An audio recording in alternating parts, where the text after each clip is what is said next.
warahmatullahi wabarakatuh. Perkenalkan, nama saya Cece Angelina, NIM 19089226, jurusan Kesehatan dan Rekreasi, Prodi Ilmu Keolahragaan, Fakultas Ilmu Keolahragaan Universitas Negeri Padang. Video ini saya buat untuk memenuhi tugas akhir mata kuliah beberapa.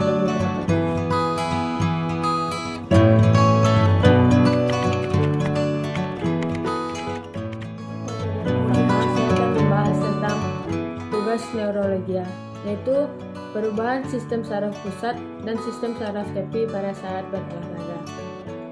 Sistem saraf pusat adalah salah satu sistem saraf yang berfungsi bagi tubuh. Fungsi dari sistem saraf yaitu yang pertama, kewaspadaan, yaitu mengetahui perubahan-perubahan yang terjadi di sekitar untuk disampaikan ke alat indera. Yang kedua yaitu ada fungsi integrasi, yaitu menerima sistem sensorik yang berfungsi khusus menginput data. Yang ketiga yaitu ada fungsi koordinasi, yaitu menghasilkan gerak dan sekresi antar organisasi. Perubahan sistem saraf pusat pada saat olah lari, suara perut atau impuls yang diterima oleh reseptor tubuh atau indera dan dibawa oleh saraf sensorik ke sistem saraf pusat otak dan sumsum tulang belakang. Kemudian, saraf-saraf sensorik dihubungkan oleh neuron intermediate pada saraf tepi adalah bagian dari sistem saraf yang di dalam sarafnya terdiri dari sel-sel yang membawa informasi ke sel saraf sensorik dari sel saraf motorik. Salah satu peneliti yang paling menjanjikan di bidang pengetahuan olahraga adalah mengenai adaptasi saraf terhadap olahraga. Istilah neuromuskular mencakup keduanya, sistem otot dan sistem saraf. Perubahan sistem saraf tepi pada saat olahraga dapat kita ambil gambaran pada peran sistem saraf pada kontraksi otot. Struktur perubahannya adalah organ sensorik yang menerima impuls, misalnya kulit. Serabut saraf sensorik yang menghantarkan impuls menuju sel tersebut akan meneruskan impuls menuju substansi pada kornu posterior medula spinalis. Sumsum tulang belakang menghubungkan antara impuls menuju kornum anterior medula spinalis. Selanjutnya yaitu susunan sistem saraf tepi. Yang pertama yaitu nervi spinalis, berhubungan dengan segmen medula spinalis keluar dari foramen intervertebralis yang terdiri dari 31 segmen. Masing-masing nervi spinalis memiliki pertama, radix dorsalis, yaitu serabut aferen terdiri atas serabut sensorik. Yang kedua, radix ventralis terdiri dari serabut eferen yang terdiri atas serabut motorik, somatik, dan visceral. 12 pasang saraf kranial bermula dari permukaan bawah otak, kecuali dari cerebrum, dan menjalar melalui lubang-lubang kecil di tulang tengkorak ke beberapa tempat.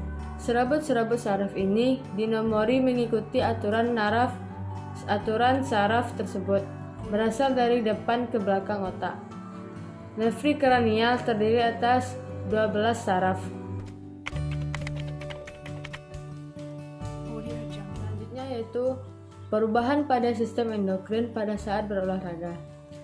Sistem endokrin secara umum mengatur aktivitas-aktivitas yang lebih memerlukan durasi daripada kecepatan kelenjar-kelenjar endokrin, mengeluarkan hormon zat perantara kimiawi dalam darah dan bekerja pada sel-sel sasaran yang biasanya terletak jauh dari kelenjar endokrin tersebut. Diperkirakan perubahan fungsi endokrin inilah yang bertanggung jawab terhadap berbagai respon dan adaptasi fisiologi terhadap latihan olahraga. Mekanisme aksi endokrin berbentuk 3. Yang pertama, perubahan kecepatan sintesis enzim protein. Yang kedua, perubahan kecepatan sintesis molekul. Dan yang ketiga, perubahan hemoglobitas membran sel. Sistem saraf dan sistem endokrin adalah dua sistem organ yang berperan besar terhadap respon dan adaptasi. Kedua sistem tersebut bekerja untuk mengatur kecepatan aktivitas kimiawi sel di berbagai jaringan. Sistem saraf akan merespon lebih cepat terhadap perubahan homeostasis seluler dibandingkan dari sistem endokrin. Walaupun sistem endokrin merespon lebih lambat, seringkali lebih besar dan lebih kuat daripada sistem saraf.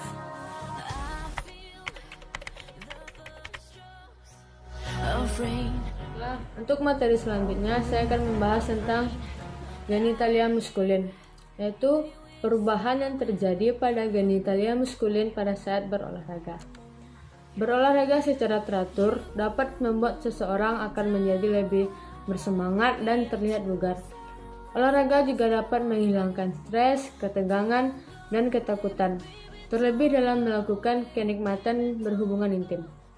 Gairah seks bertambah berkat aktivitas olahraga yang teratur, sebab dapat meningkatkan kadar hormon testosteron pada laki-laki, sehingga fungsi reproduksi baik internal maupun eksternal dapat meningkat.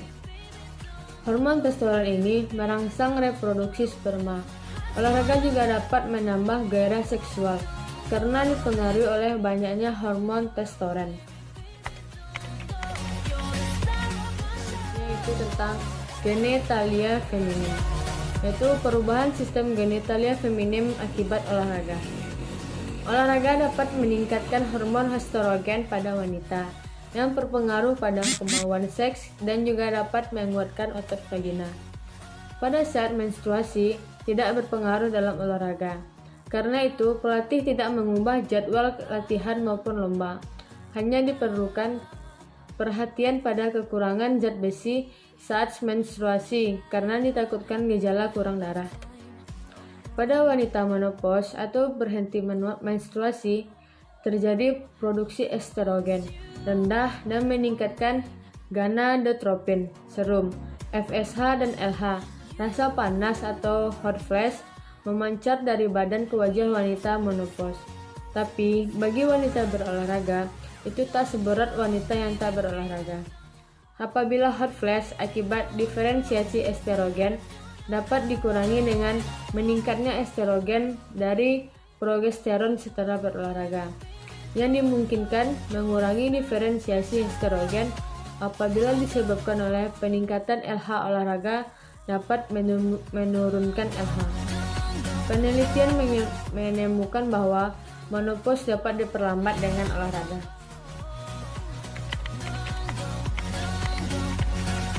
Selanjutnya yaitu struktur anatomi eritrosit, leukosit, trombosit, dan darah dalam berolahraga. Yang pertama yaitu ada eritrosit atau sel darah merah. Eritrosit memiliki struktur lebih sederhana dari sel lain. Eritrosit hanya sebuah membran yang membungkus hemoglobin, yaitu protein yang terdiri dari 95% protein intrasel darah merah. Tidak memiliki organel sel seperti mitokondria, lisosom. Eritrosit manusia seperti hewan, tidak berinfli. Yang kedua yaitu ada leukosit atau sel darah putih. Leukosit terbagi menjadi dua, yaitu yang pertama granulosit, yaitu plasmanya bergranula, terdiri dari 3 bagian, yaitu yang pertama basofil, mempunyai inti yang bentuknya teratur. Yang kedua eosinofil, berwarna merah terang jika diwarnai dengan eosin. Yang ketiga yaitu neutrofil, inti sel yang kadang-kadang seperti terpisah-pisah. Selanjutnya agranulosit, yaitu plasmanya tidak bergranula, terdiri dari 2 bagian, yaitu monosit dan limfosit. Yang ketiga yaitu trombosit. Trombosit berukuran sekitar 1 hingga 4 mikrometer.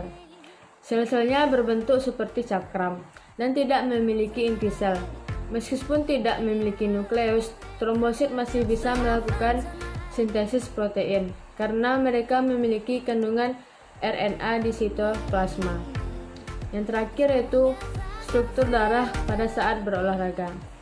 Pada saat melakukan olahraga, terjadi peningkatan darah sistolik sebesar 20 mm tekanan.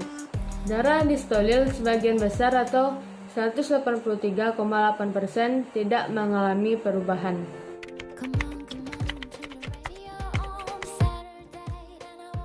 Untuk materi yang terakhir yaitu tentang panca indera.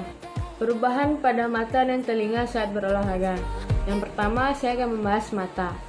Olahraga ringan dapat meningkatkan konteks visual, yaitu otak menerima dan memproses informasi visual dari mata.